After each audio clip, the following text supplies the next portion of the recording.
বেঁচে যায় ওই মানুষটা কি বেঁচে থাকার কথা? আচ্ছা কথা, আমার কথা কি বুঝে যায়?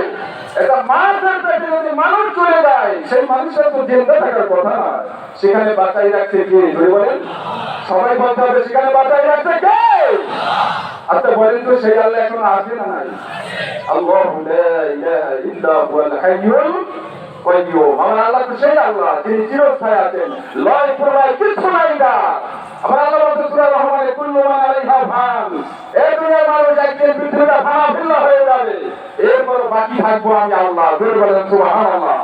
তো আমরা সম্মানিত হাজির, যেই কথা বলতেছিলাম সংক্ষিপ্ত নামাজের করে নির্দেশ করেছে যে আমরা এখন একটা হকানি দরবারে পুকুর জানা দরবার, এটা আমাদের সকলের হৃদয়ের দরবার। কথা বলেন ঠিক কিনা?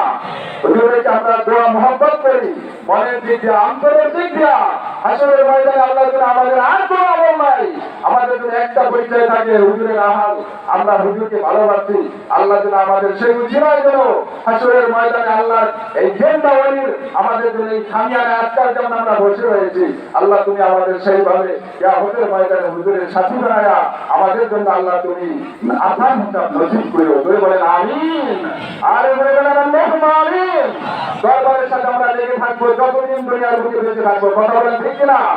আমাদের পরে আমাদের প্রজন্ম যারা থাকবে, আমাদের ছেলে সন্তান সবগুলোকে আমরা শিখিয়ে যাবো পুকুর জানা দরবারের সাথে কোনো দরবারের করে তুলনা চলে না।